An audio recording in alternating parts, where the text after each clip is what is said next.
The year is 1666. From the sun-scorched plains of the Deccan, a sealed imperial letter travels southward on horseback, its wax bearing the seal of Aurangzeb, Emperor of Hindustan, Lord of the Mughals.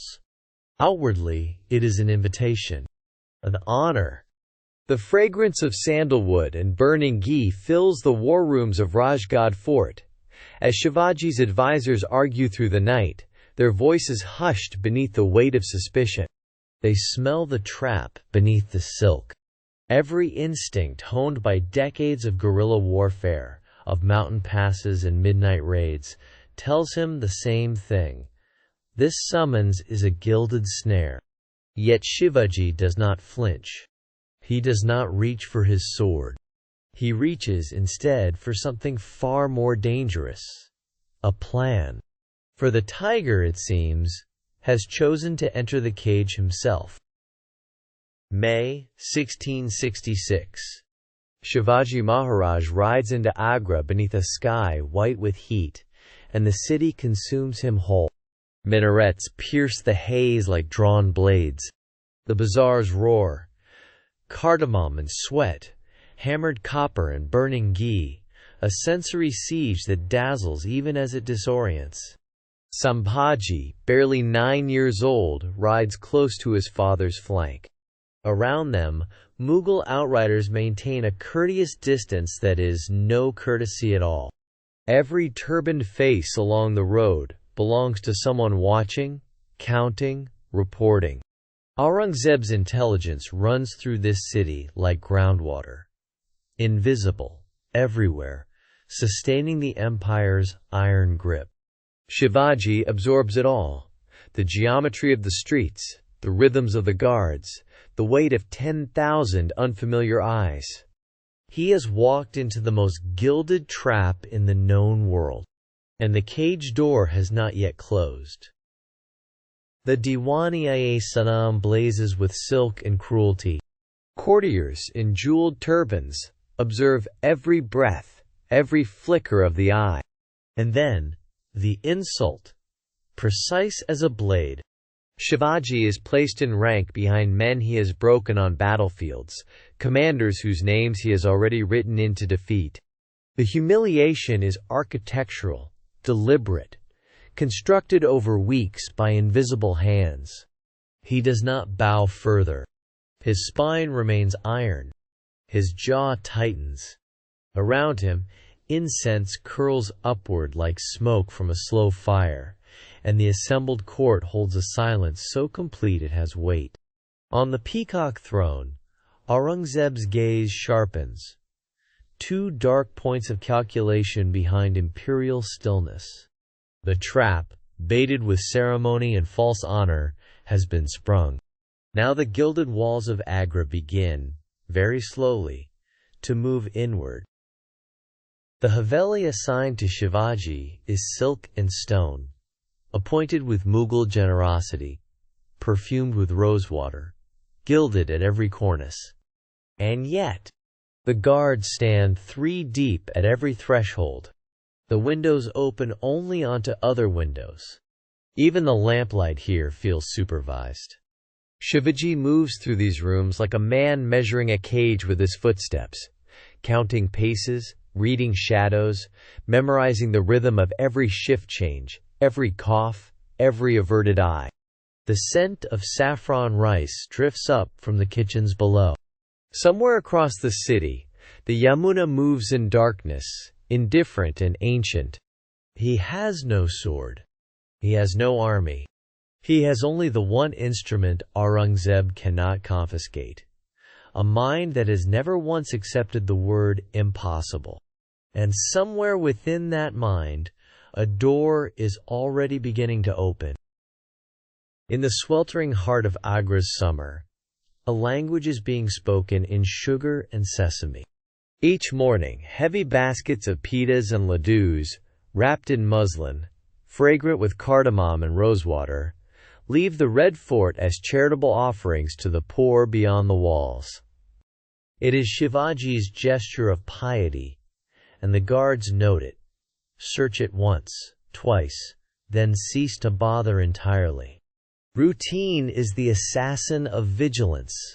His trusted lieutenant Hiroji Farzand moves through this choreography with the unhurried calm of a man who understands that empire, for all its thunder, is fundamentally bored. Day by day, the baskets grow larger, the guards more indifferent, the pattern more deeply grooved into the fort's complacent memory. The cage, magnificent and gleaming, has developed a flaw, and now the tiger prepares to use it. The night is moonless, a mercy. In the amber-soaked corridors of the Red Fort, oil lamps throw trembling shadows across sandstone walls as a procession of servants moves toward the eastern gate, unhurried, unremarkable, bearing the evening's final offering of fruit and sweetmeats. Two enormous wicker baskets sway between the carriers. Inside each one, folded into impossible stillness, a heartbeat waits. Shivaji, conqueror of Torna and Rajgarh, breathes in slow and measured silence. Young Sambhaji, barely 10 years old, does not make a sound. Imperial guards lean on their spears. One glances, looks away.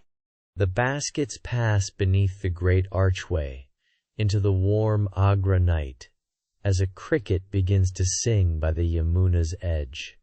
The throne behind them sits empty, and no one has yet noticed.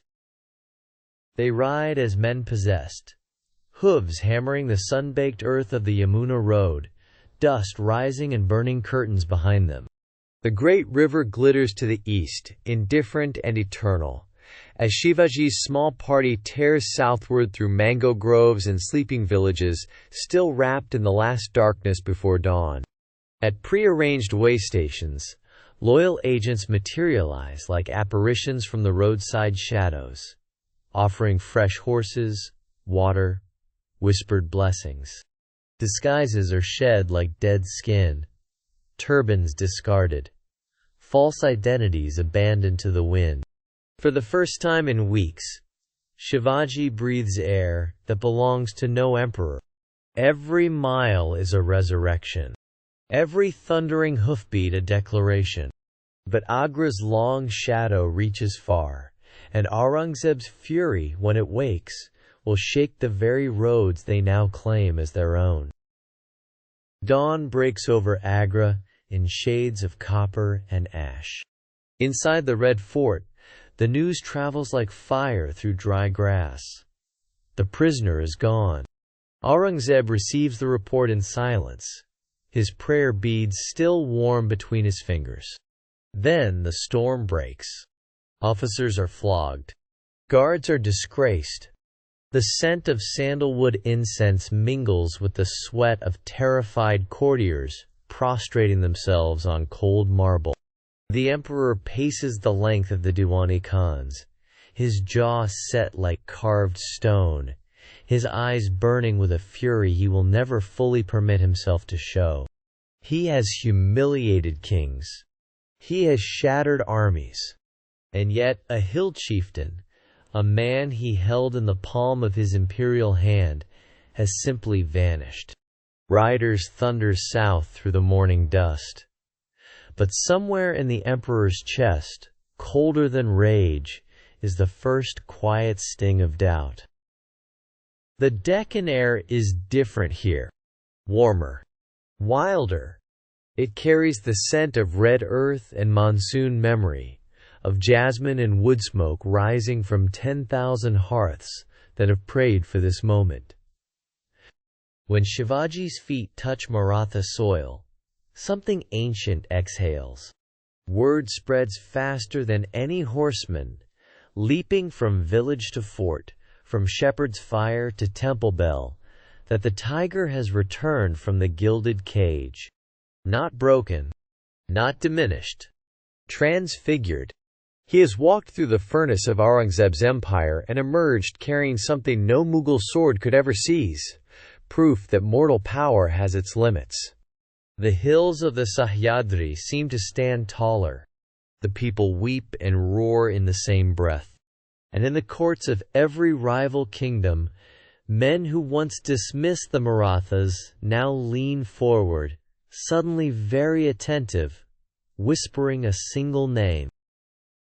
The news travels faster than any horseman. From the sandstone corridors of the Red Fort, it spills into the crowded bazaars of Agra, carried on the tongues of spice merchants and water-bearers, silk traders and wandering fakirs. By the time the monsoon winds reach the Deccan Plateau, entire villages already know his name as a kind of prayer. In Mughal durbars, nobles speak of it in lowered voices, their unease perfumed with something uncomfortably close to admiration. Aurangzeb, mightiest sovereign on earth, has been outthought, not by an army, but by one man's refusal to be diminished. The fruit baskets, the borrowed robes, the moonlit river. These details harden instantly into legend. No chronicle can contain him. No fortress wall has proven sufficient. And somewhere beyond the Yamuna, heading south toward destiny, Shivaji Maharaj rides, and a kingdom waits to be reborn.